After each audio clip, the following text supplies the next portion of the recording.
Welcome. Welcome to the second installment of Exploring Consciousness with MG. I think we're recording now. Yes. My name is Martina Grubmüller from Synchrolistic. And our topic today is money and abundance. And I'll be talking to Rihanna Avis. She is a business coach and a consultant for Pragmatic Solutions. And I know that she's also doing a program at the moment. So it's really good to, go straight into that. And you can tell me a little bit about that. So hello. Thanks for chatting with me, Rihanna. Hi, thanks, Martina. Nice to be here. Good. Now I'm going to put it straight over to you because your program, I think it's 12 weeks. So what, three months of mastering your money program, right? Yes. So the way I like to do that type of stuff is we're going to talk about a specific subject. I don't know if you saw the first installment of it. Yeah. Just having a chat like we always do, and see how we can explore the consciousness of money and, of course, of abundance today too. So tell me a little bit about this program that you're doing. Okay, so as you said, it's over 12 weeks. And the reason I chose 12 weeks is because we all have ideas about money, and not just money. Generally, when we want to change and shift something, our ideas about something, it takes about 12 weeks to embed that, ingrain that, and so that it becomes part of you. So that's why we chose the 12 weeks. And how this program came about was I've been working with some people, several of my clients actually, and the issue of money comes up quite frequently. And so there's been a couple of times where I've specifically done specific exercises with them to shift a bit of the consciousness and their thinking around money. So I don't specifically, when I work with business clients, I don't specifically go into, okay, let's work on the money aspect. But as you know, things come up. And this has been one of the topics that just come up quite consistently. And being a problem solver, I thought, you know what, this is something that needs addressing. Because if it's not just with my clients, I've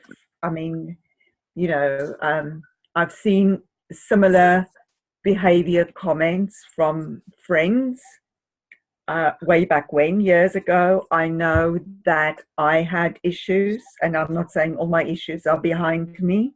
I still have. Absolutely. Absolutely. And so it was, okay, so what's this thing about money that really gets our goat? Really, we're so attached to it. It's so important for us to have money, to feel, and it's I want to say feel that abundance. We're not always aware of the abundance around us. We associate it with money, and when the money is not there, or it doesn't come easily, or we struggle for whatever reason, it's like, oh, I lack. There's this big hole. If only I had the money, then things will be okay. And it's very easy for the ego. Now I have to talk about the ego because, there's this two parts of us, the ego self, the body part that feels, I have to touch it, feel it, understand it, and if I can make sense of it, I can manage it, I can control it. And then there's this other part of us that goes beyond the body. It's more spiritual, it's more expansive, and when we dip into that space, it's, as I say, it's more expansive, it's more giving, it's much easier to notice abundance around you when you're in that space. So I don't know if that makes any sense. I'm sure it makes perfect sense to you. No, absolutely. I mean, you're the expert on money. Money is not necessarily the thing that I work a lot with. I mean, I need it, and I have my own issues and judgments and willingness about receiving it or not. Mm-mm. So that's why I let you just come in and give some introduction so that it would probably spark a few things with me. And the last thing that you just said is quite interesting. You said the expansive side, actually create money with ease. For me, I would link that to my soul, if you wish. Yeah, Absolutely. Yes. Part that is not the body. Now, and for me, what's always been the interesting thing is that part doesn't require money. No. That's been the thing with me. And once I started looking at that and saying, well, okay, I have a body, but I'm not my body. So what is going on? Because the body is actually the one that requires, the money, the safety, the clothing, the food and all that. But the soul part doesn't actually need it. And exactly. I find myself so often thinking, what would I do with it? Because my soul part is so happy with so little, Yes. Which is a limitation at the same time, because I sometimes then forget my body.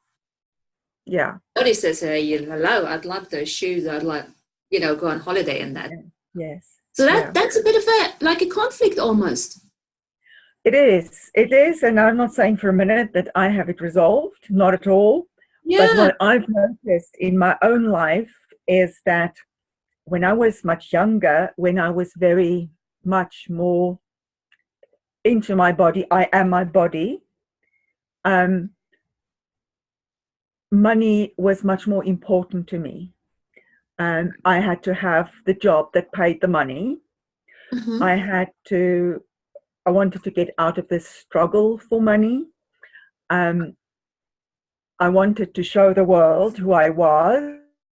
And, I drive a nice car because I have a great job and those kind of things. And I still like nice things. There's nothing wrong with liking nice things. There's nothing wrong with wanting stuff. But our life is not about stuff. Stuff does not make us happy. Yeah. And it was only when I started seeing, okay, there's more to me than my body. I'm spirit.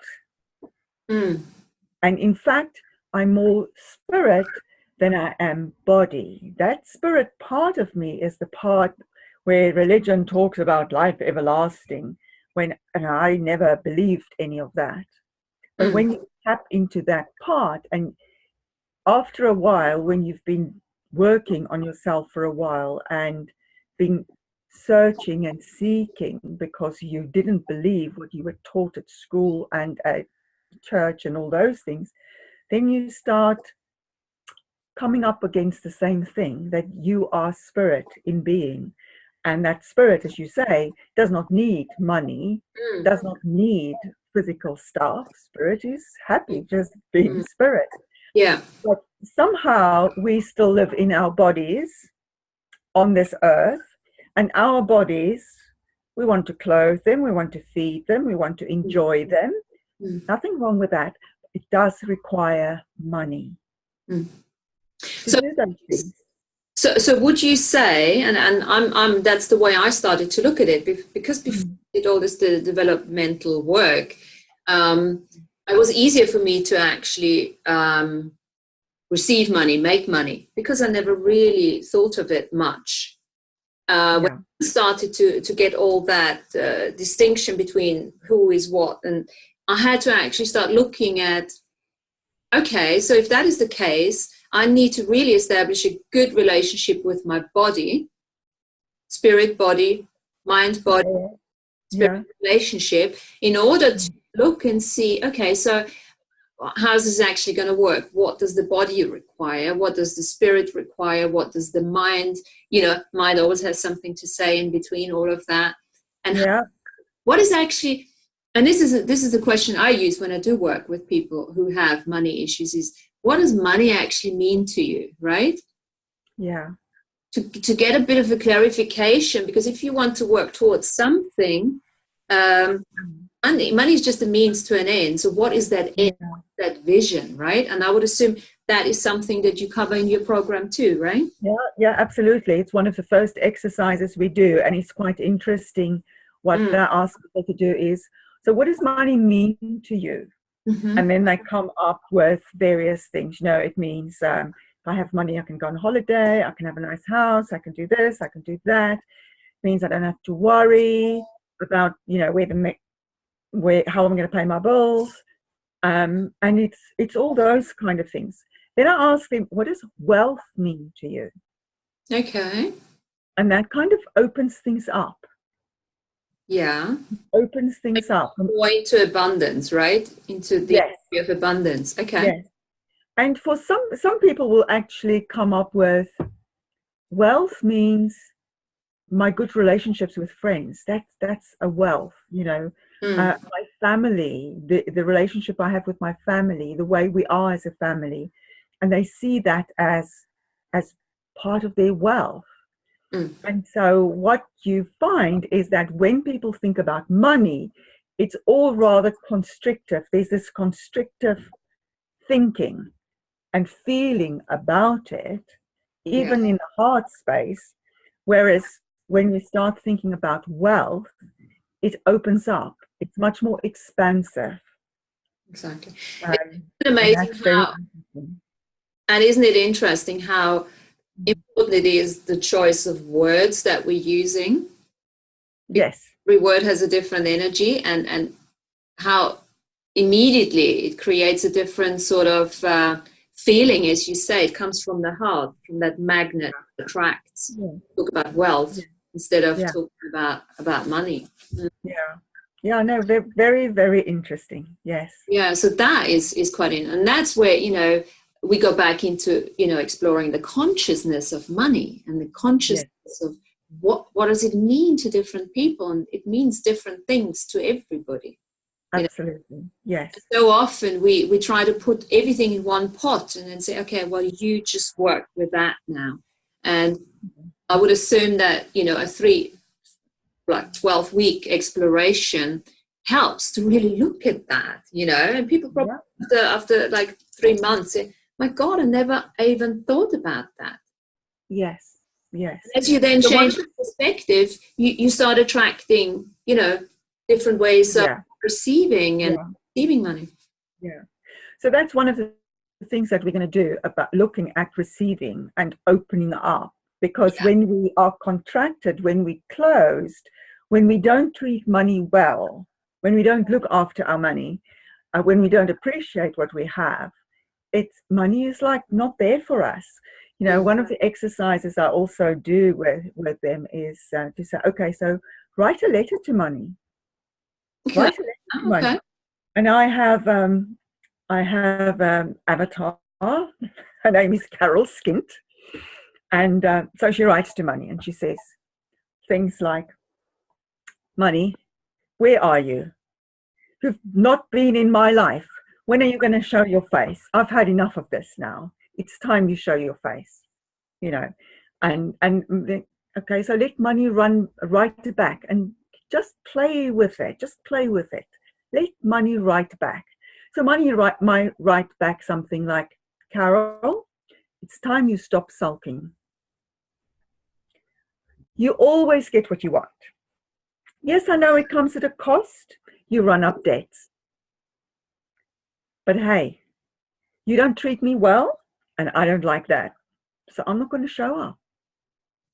So that's a lovely dissociation technique.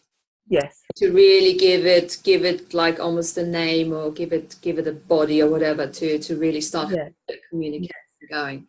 And it's a good way of also establishing what are the limiting beliefs around money, right? And around money, in order to then clear it. Have you got any specific tools that you're clearing it with, or is it just basically bringing it into the awareness and letting it go? But bringing it into the awareness is very powerful when you do that, and you just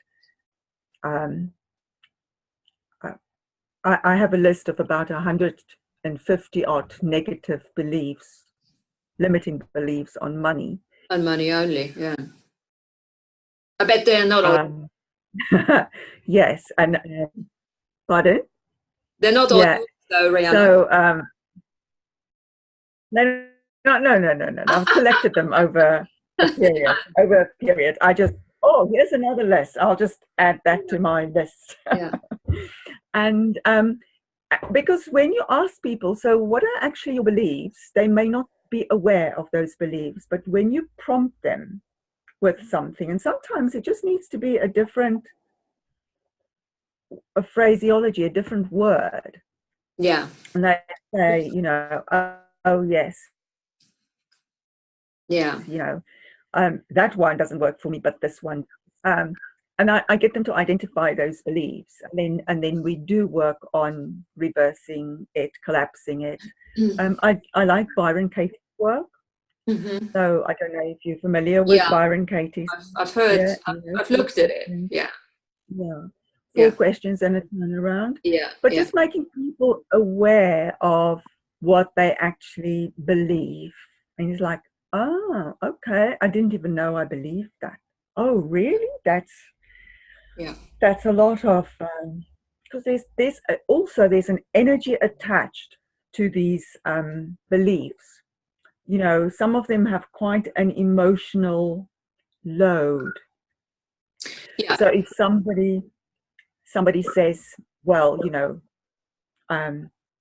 spiritual people are poor. It's not spiritual to be rich, for instance. Yeah. Therefore, if I'm a spiritual person, I can't have money. Yeah. So these are all the social and the parental sort of conditioning and the programming. And absolutely.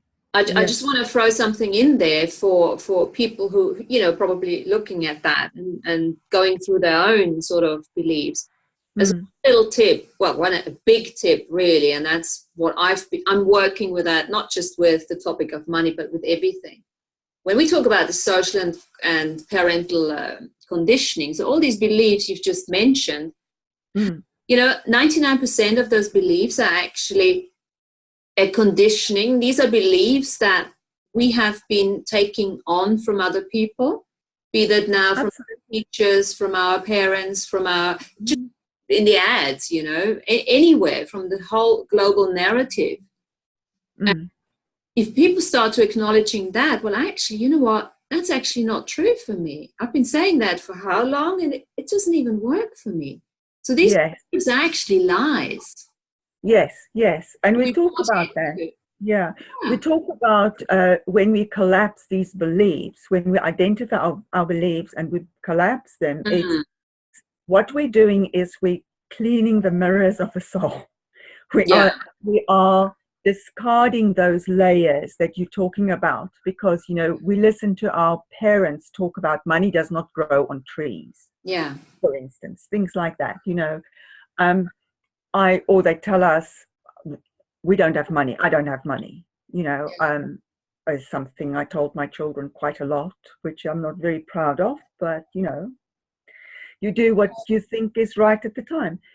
But all those things, what we hear from our parents, what we hear from school, what we hear from church, what we hear from TV programs, what we hear from the culture, what we hear about Brexit now, it's all about fear. Exactly. And all these things that are layered upon layer. And then, of course, there's our own experiences, which we interpret and we make, we tell stories about. Yes. So it's undoing all of that. It's undoing all of that. And I love tools because I love your pragmatic solution. That's your company, Pragmatic. Yes. I love the word pragmatic. It's, something doesn't work, change it. Right? Yeah, absolutely. It is what it is. Take out the emotions, take out the crap, just change it. The easiest way of changing a belief that is not yours is to acknowledge, number one, as you say, it's not yours. And then I use the tool, and you've heard about that tool before, return to sender. Send it back to sender. So one of those tools that I use is much like anything coming in for money and any other belief, any thought, this is mine, No, cool. And you don't really need to know who does it belong to. It could belong to you, No, as you no, said, it could belong, you heard it in the church service or something. Just send it back to sender, and you add a little consciousness with consciousness attached. And these are the tools for consciousness, which I do use a lot because they're pragmatic and they bloody work. And it's simple. And you know, the thing about this is, once you get it, it's like, why didn't anybody ever tell me? It's so simple. But the thing is, they've probably been telling you for ages, those who knew, but you weren't ready to hear. Yeah. You didn't hear. Yeah. It's that simplexity. I love the word simplexity. That's a beautiful word, simplexity. It's so simple that it's too complex because you can't even comprehend it, because we're constantly looking for something more harder, deeper, you know. It's that simple. And then it's a matter of doing it. And it comes in a little sacred discipline, you know, because we're so conditioned. And discipline is not everybody's word. It's not mine. No. I don't like it. So I call it sacred discipline. It makes it easy for me. It's no longer authoritarian. It's actually, no, I'm doing this because I'm nurturing myself, you know. Yes. So you're absolutely right. Yeah. And so looking after our money is also nurturing ourselves. And it's looking after our money and being kind to our money, because when we just spend mindlessly, we do run up debts. You know, we do spend money on things that don't really serve us well. You know, we call it crap clothes or whatever, you know. Yeah, but I like that. So hold on. Okay, let's chat about that. That's good. Because what if that is okay to buy? It is okay. It's absolutely okay. And we can just out-create ourselves. Do you know what? My money belief that I have adapted, which not necessarily a conclusion, because I'm happy to change it too, but I'm going to have so much money that I can't even spend it. When I look at that, to have always too much money, almost to have too much money that I could never spend it. That's pretty clear for me. I'm thinking, okay, that hasn't got many hooks, has it? Yeah. Okay, let me ask you a question. Yeah, go for it. Why do you want so much money that you won't even be able to spend it? There's lots of things that comes up because it's fun, because you're a rebel, because it's easy to make it, or at least, you know, what if it would be easy to make it? And money for me is just, if you do what you love doing, it's just an exchange. It's an easy exchange, actually. You know, when I used to do physical therapy, I always used to search for people to swap with me. You know, I give you bow and you give me Reiki. And it was always like, is it really worth that? And I don't really want a bow, and I don't really want this. So money is just so fantastic. To give me money, you know. So it's as long as and you said that early on, as long as we don't make it significant, our life depend on it, it is a really great tool to have. So from it's a facilitator. I love as much as possible, as not as much, as much as I can. Yeah. And for me, you know, when I say about buying crap clothes, I mean, when you have enough clothes, do you really need to go and buy more clothes just to have more stuff? That's really what I sort of mean. Can you know, do you enjoy it? You know, Shakespeare said a thing that I heard when I was 18 years old, and it served me well through my life. Oh, what did he say? Nothing is either good or bad, but thinking makes it so. Well, that's true. Yes. Yes. So in my what is, when I say, you know, spending your money on crap clothes, it's like mindless spending. Do you really need to spend that? Do Is you, that, can you okay, do hold on, hold something on. different? Okay, for me, is that a Mm. view? Is that a what? Sorry? Is that a judgment? Is that a point of view? That's my point of view, yes. Yeah. Yeah. And is that restrictive in any way? Not to me, it isn't. No. Okay. No. For me, it would be. No. Okay. For me, it would be. Yeah. I mean, it's, But you know, that's I why could have, I love having chats, you know, because for me, that's almost limiting. yes. And you know what? I'm a car booter, so I buy all my stuff at car boots or charity shops, you know, and stuff because I love treasure hunting.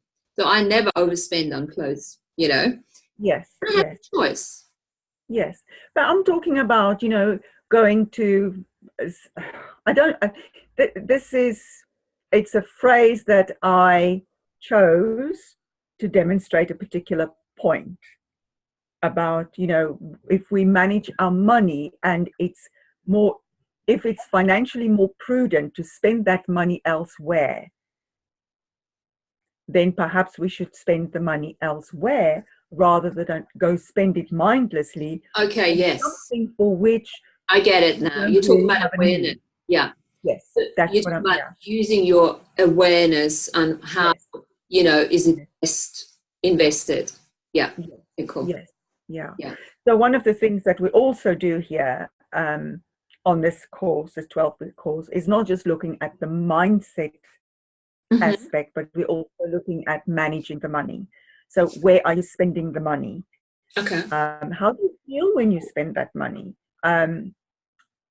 Where do you want to be in the future? And what do you have to start doing now to get to where you want to have so much money that you can't even think of how you're going to spend it? I like that. Yeah. You know? Okay, cool. Yeah. So we're Creating in the now for the future. yes, yes, because we have to connect heart and mind here. We have to look after our bodies while we're here, even if we believe our souls don't need money. Very true. Yeah. You know, so we need to take care of both aspects. But in both aspects, let's balance it rather than money, money, money. Yeah. It's money in a rich man's world. You know. Yes. Yeah. So yeah, that's what it's about. And I firmly believe, because I've seen it already in the group that I'm working with now, and we're only on week 2, that something has shifted. You know. Fabulous. And how many guys have you got on your? How many people are on it? Is it unlimited? Can people still jump on it or No. no? It's closed now. Closed. Until I run the next one, which will probably be in January, sometime next year. I wanted to keep it small because I like the individual facilitation that we can do when it's just a small group. Yeah. And also the pilot. So I want feedback from them about Fabulous. what worked, what didn't work, what do they want to see more of, what do they want to see less of, and things like that. Because I'm learning here as well. I mean, you called me the money expert earlier. I'm expert of the money in my life. My coach called me a good money manager a couple of weeks ago, and I wear that like a big badge because it's taken me a long time to get there. So I'm coming from a place of experience. Yeah. And I'm simply sharing what I've learned. Exactly. Along the way. And that's I suppose that's what we can do. It's just like what we're doing now. We're just having a chat really about our experiences. Nobody says we're experts, so we know what we're talking about. But we can, you know, give some advice. We can give some tips, whatever. And for anybody, and this is what pure empowerment for me is as an empowerment facilitator. Is I know what I know. I'll get inspired by what other people know. And I'm doing this to get inspired, you know, and to look at stuff. And then for other people to find their own truth. And I think authenticity is a word for me that goes hand in hand with money. And I suppose the more authentic you are and the significant you make it all, And the more you work on, what inspires you and what brings you joy, the more ease you will have with money. Absolutely. Yes. Yeah. Yeah. It's definitely about releasing that attachment that we have with money. I've got to have more. I will be happy when I have more money. I will be happy when I get the big job. All of those things is just closes us up and creates a sense of lack in our lives, which is not necessary. And when we come from that space of lack, well, what you focus on expands. Yeah, so you focus on lack, more lack is going to happen. Yeah. So you mentioned the word receiving. That fits in nicely here. You mentioned the word receiving in the beginning. So let's talk about receiving a little bit more and how it connects to receiving money too. So sometimes I'll go back to a very practical sort of example. When someone gives you a compliment, some people will say, "Oh, thank you very much. You know, that's a beautiful top you're wearing, Martina." Thank you very much. Thank you very much. Yes. Other people, because you can receive the compliment. Well, and you it took me ages to learn that. Thank you. Yes. Well, you say to some people, you know, that's a beautiful top, and say, "Oh, you know, I got this at the charity shop, and or I got it at a car booth or whatever." It's almost like making an excuse. Yeah. Yes. And it's about why not just accept it? You know? So when somebody takes you for a coffee or says, "Let's meet up for a coffee," and they'll say to you, "I'll pay for the coffees." No, we'll go halfway. I'll pay. You know, you have that bit of a conflict. That's also, I understand that we want to not just always be takers. We want to give and receive. But it's kind of opening that. It's okay for other people to help me. It's okay for other people to give me compliments and for me to accept that. It's okay for other people to give me gifts. And I think that's where the receiving starts. You know, it was such a funny thing. A couple of years ago, I wrote in my annual planning, if you like, that I wanted to earn a certain amount in my business. Well, I didn't earn that amount in my business. But when I looked at my overall income, it exceeded that amount. Yes. Because there was the income from my business, there was an income from somewhere else, and my money that's working on my behalf grew as well. Yes. When I put all of that together, I exceeded my income goal. Yeah. And the reason I'm telling that story as well is because we often think money or anything that we want has to come in a particular way, in a particular fashion. My clients have to pay me so much. My boss has to pay me so much. You know, if I sell this piece of this property, it has to earn so much, bring so much in. Yeah. And we think we kind of put limits. I like to say we put limits on the universe when we do that. Yes. Because there's many other ways that things can come to you. Yes. And we're not always open to that. Yes. And so we need to open our minds basically to understand there's more than one channel.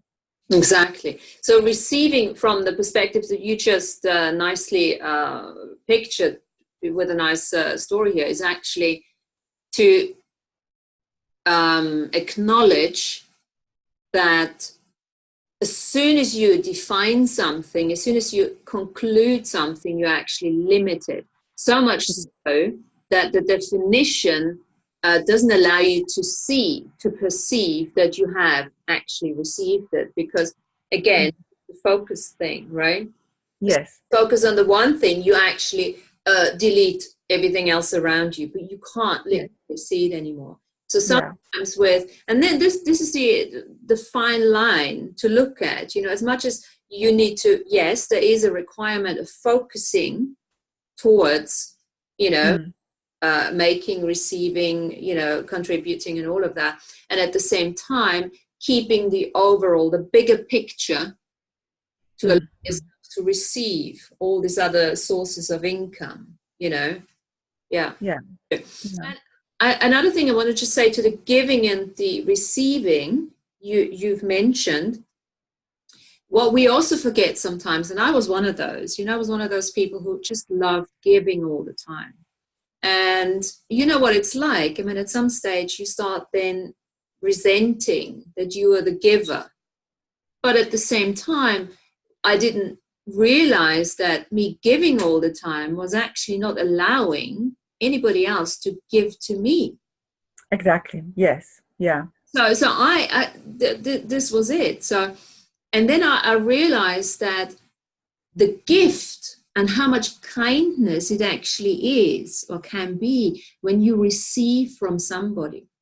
Because think, when you give a present to somebody and that person, like my dad, I mean, he's amazing. You can give him any piece of crap, you know, and he's like, thank you. And it's like, so he's got such a gratitude and a happiness around it when you give him something. And that's the gift at the same time. So the giving and receiving becomes the gifting, which includes both at the same time, because it's that joy that you can perceive when you give to somebody. And that's a uniqueness. So if people understand that, it's so much easier, you know.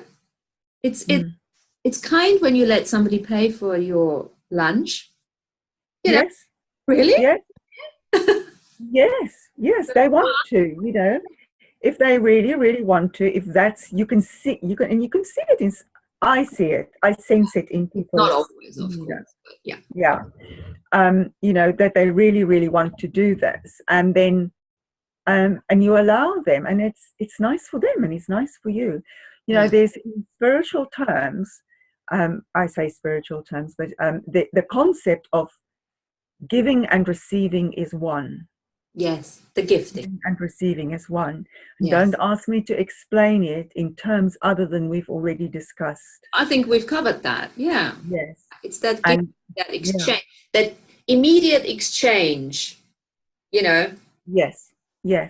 And that you always, because we think that if we give to somebody else, we take from our storehouse of stuff and we give something away, that we have less. Well, that's the lack, that's again the absolutely, and all that sort of stuff. That's how we think about it from a body form. Exactly. But you're always just giving to yourself. So when you're giving, when I say to you, Martina, let's have lunch, I pay for your lunch, that's a nice thing to do. Next time you might pay for mine. But I mean, it's my pleasure to do it. Yeah. And when you receive it with pleasure, you know, that's the gift that comes back to me. Yeah.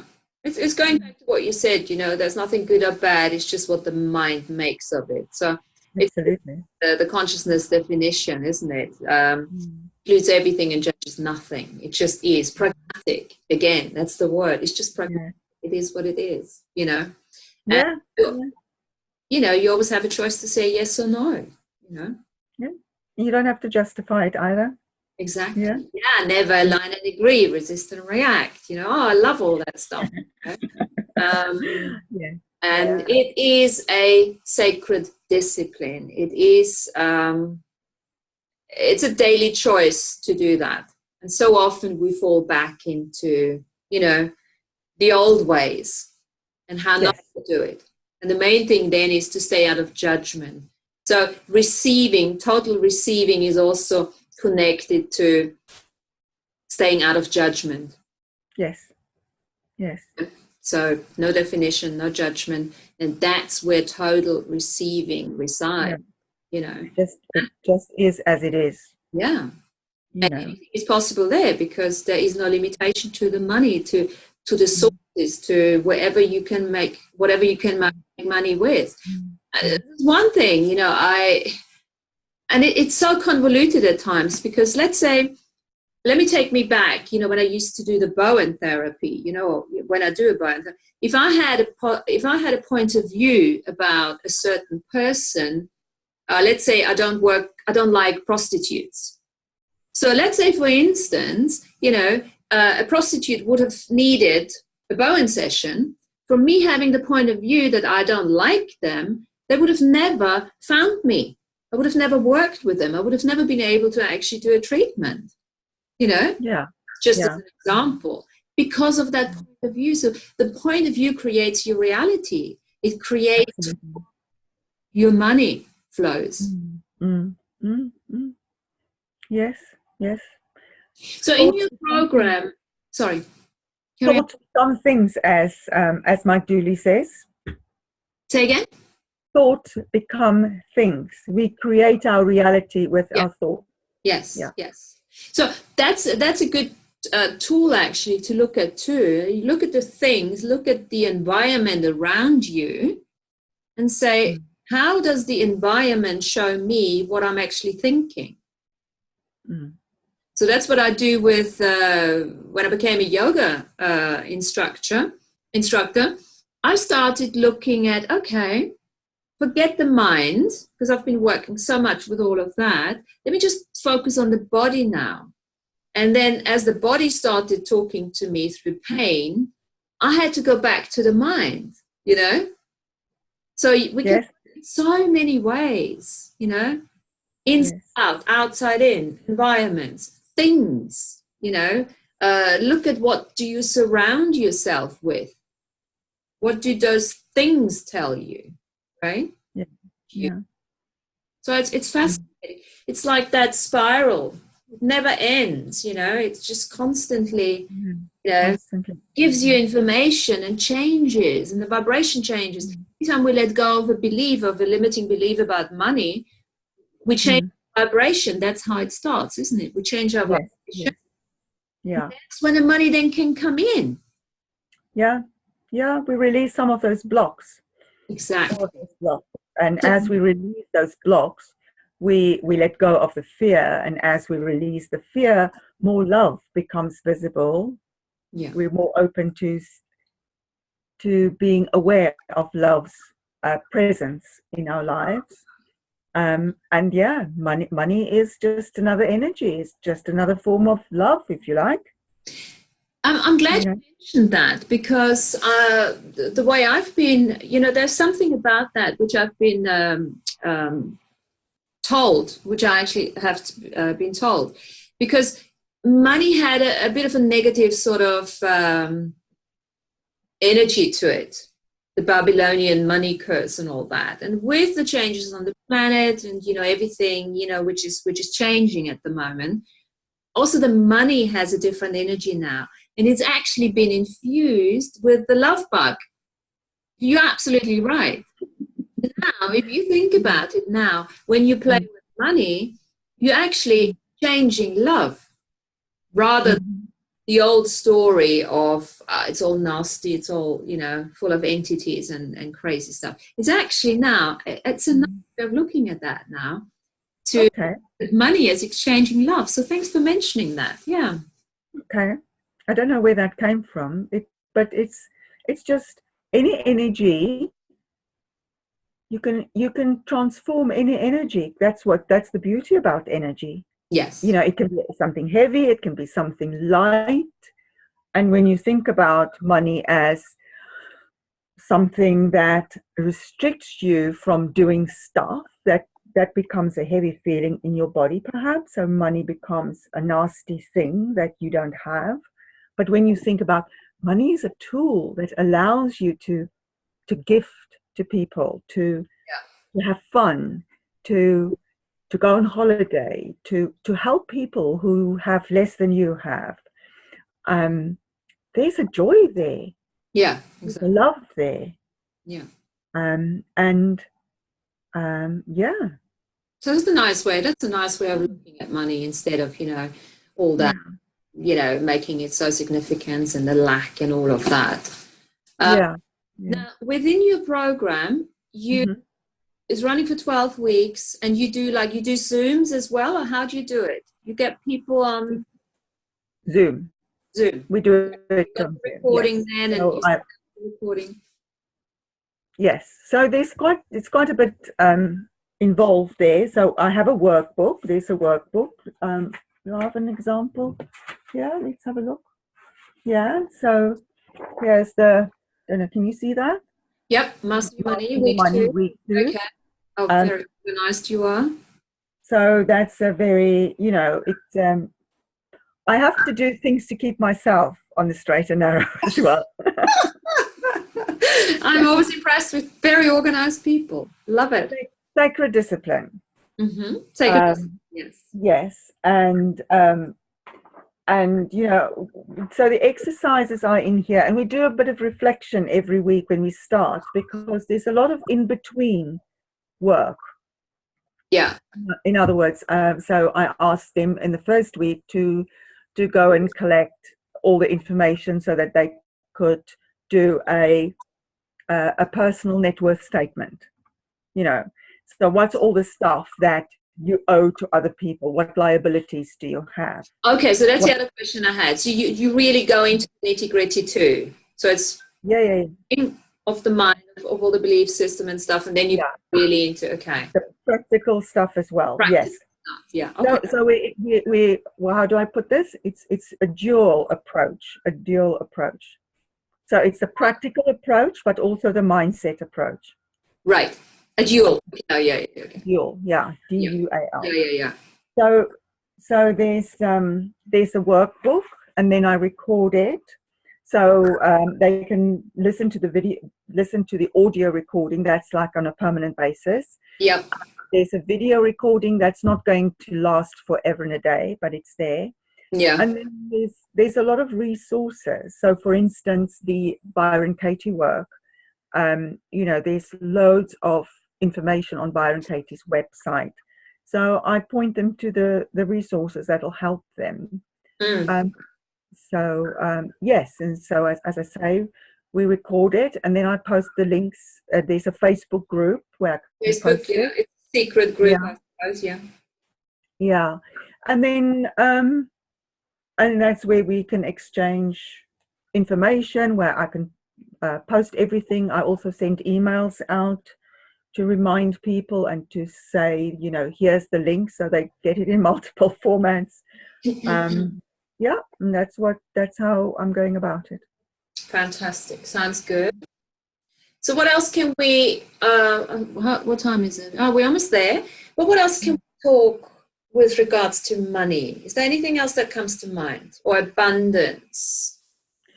Let's do a couple of good questions, because I love questions. You know me. Questions open the awareness, the possibility, the choices. So what's a good question we can just throw out there for people to start asking? And again, with the question, guys, do not look for the answer in this particular case. Just ask questions and allow the awareness to come in. So what's a good open question which we could play with? What have I got? Have you got one? So two questions come to mind. Yeah.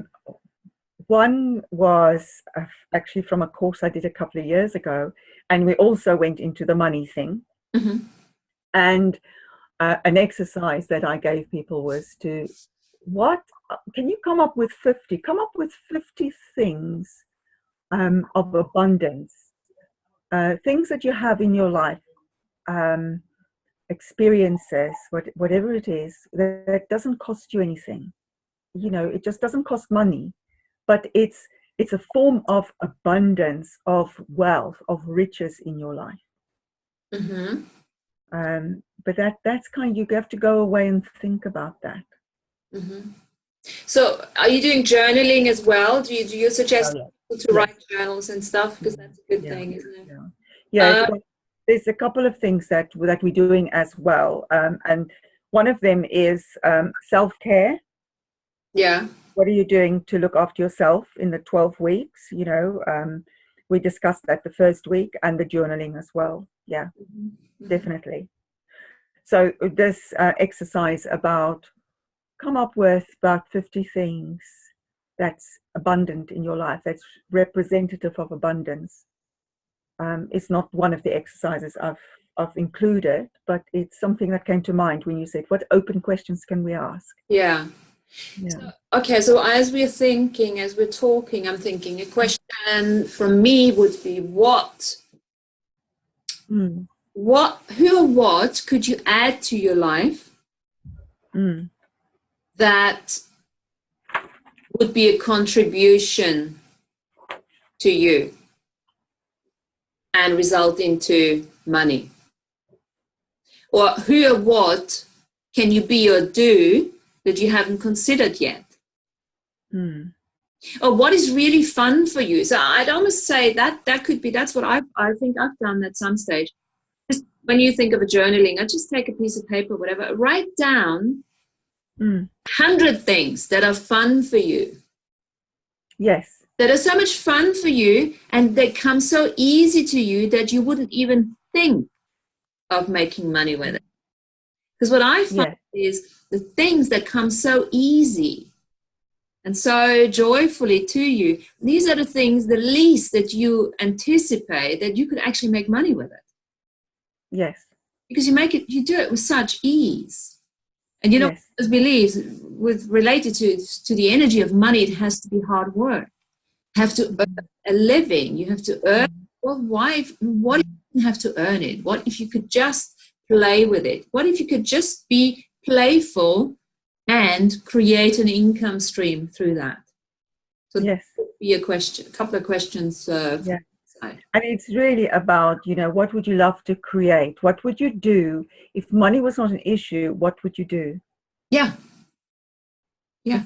If your needs were taken care of, if you didn't have to go and earn a living, exactly, you know, run a business,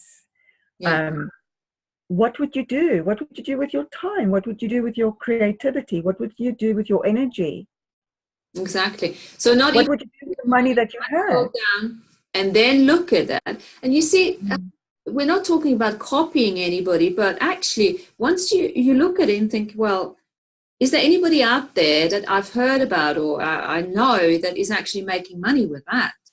Because something is so remote from your thinking that you could make money with that, you know? Yeah. And then sometimes, okay, well, go educate yourself and have a look and see if somebody is doing it. And then, you know, what is your authentic way of doing it? Yeah. And, you know, you may do all of those things and then you come back and do the same thing that you're doing now. Because that's already your authentic expression, but you've not recognized it. Exactly. It's all about acknowledging that. Yeah. But there are so many people out there who making money with talking about money, you know. There's thousands of educators out there with how to make money, how to create abundance, you know, and all of that. At the end of the day, the important thing is, what do you know about it? What makes you tick, you know? And what makes you happy? At the end of the day, it's about happiness. You know, if we go and make money for the sake of making pots of money, I'm not sure that that's going to make us happy. I think we need a deeper. Some people might even like that, and that's okay too. You know, it's whatever feels light for you. Yes. I've got another good question is, once you have your picture, once you have your vision, what is that, you know, I would enjoy? And then every little step along that way, ask the question, if I do that, does it match the energy of what I want to create? Yes. I think if you follow your heart, yes, it will create the energy of that end goal. Yes. Because it will be an alignment. Following the heart is such a lovely expression. So follow the heart. And the question, one of the questions for that is, if I choose that today, does that match the energy of what I want to create. Because that brings it to the logical, and at the same time, it's that following the heart. So it's just a translation. It's like, okay, yeah. As So much as you're connecting mind and heart. Exactly. And the people, I mean, I'm a claircognizant. So for me, as much as I work with spirit and peoples without bodies and fairies and elements, I am still extremely left brain minded. So I always take that and put it to, so that I can then bring the right and the left side of the brain together. Yes. And is that a limiting point of view? Probably. I just want it's just as it is for you. It works for me. I'm very left-brained as well. I worked in IT for 20 years. Yeah. You have to be absolutely logical. Yeah. But there's this other part of me that sees other things, hears other things, senses other things. Yeah. And so when I work with people who are more, you would traditionally call those people right-brain people, when I work with them, I'm the left brain to their right brain. So we make a perfect match. Yes. So you almost I understand.